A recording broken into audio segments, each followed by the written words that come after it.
Ensuite, on a le Queensland Gaming Guild Kick-Off. Ça a l'air d'être un tournoi australien. Toutes les listes pour cet événement peuvent être trouvées dans Down Under Pairing, bien que le scoring ait été fait dans Best Go Pairing. Cette liste utilisait l'ancien codex Tyrannide en raison des retards dans la disponibilité du nouveau codex en Australie. D'accord, ok. Mais du coup, c'est un culte Genestealers qui arrive dans le top. Alors, on a quoi? C'est du Bladed Cog.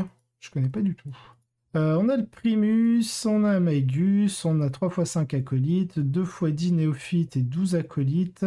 Avec la Perfect Ambush, on a le Lying in Wait pour les 10 néophytes. On a 20 aberrants avec le Biophagus, bien entendu, et la Chimie Suprême pour aller choisir directement un truc. Il a 2 PC, le Xenomorph Bionix. On a un Abominante avec la relique, le Nexus avec sa relique classique. On a un Sanctus.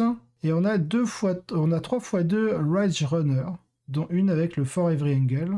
Et il a... Ah oui, c'est Tau, j'ai cru que c'était Craftworld. Parce que là, j'étais en train de dire Tau, Borkan, c'était pas Craftworld que j'ai vu? Mais non, c'est bientôt. Alors la liste d'armées, on est en Borkan, donc on a un Commander Crisis avec le lance-flamme prototype, on a la Solid Image Projection, le Drone Marker, les terrains avec le Sandstone, le Koyon, le Guide, l'Humblestaff, ok, classique, on a les 2x10 carnivore, on est sur un bataillon? Non, on est sur une patrouille. Parce que je me disais, il manque peut-être une troupe. On a 3 unités de crisis, donc on en a une en ion et double plasma rifle target lock.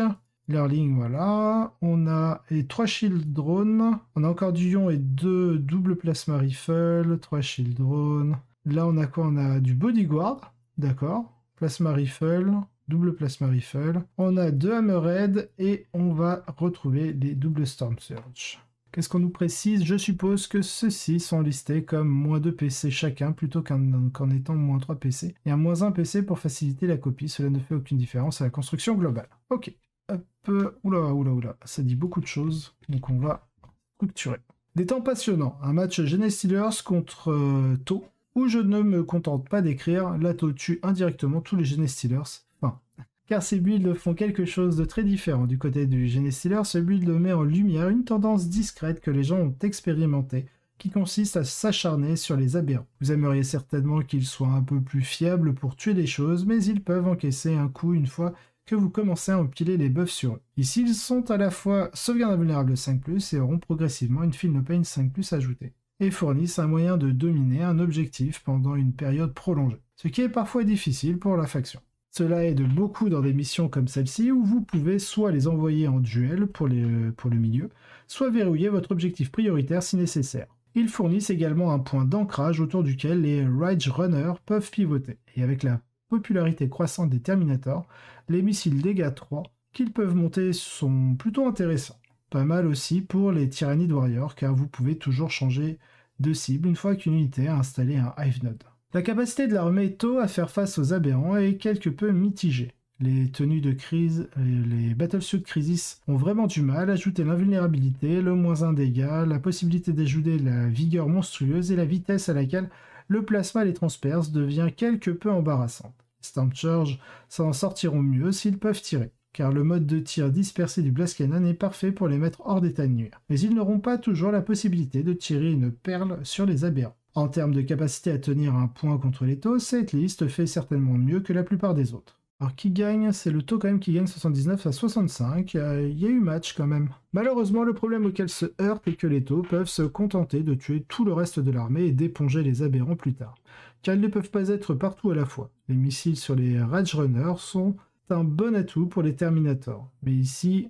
Cela signifie qu'ils peuvent à peine menacer les Storm Surge, les Hammerhead ou les Crisis, les Battlesuit Crisis. Et s'ils s'exposent, ils seront immédiatement réduits en miettes en réponse, en supposant qu'une unité d'aberrants pousse vers le milieu et que l'autre attende en attaque profonde. Vous pouvez envoyer un Storm Surge vers l'objectif du coin le plus proche et les Hammerhead vers celui du coin le plus éloigné. Avec un peu de soutien de la part de l'équipe de Crisis, et les Genestealers ne seront tout simplement pas capables de gérer les deux, et sont vulnérables à une contre-attaque même s'ils parviennent à déployer des aberrants sur un flanc. Ils disposent d'un atout puissant sous la forme des acolytes flammeurs qui peuvent très efficacement dépouiller les Tau de leurs unités objectifs sécurisés en organisant un barbecue de croûte. Mais cela ne semble pas suffisant.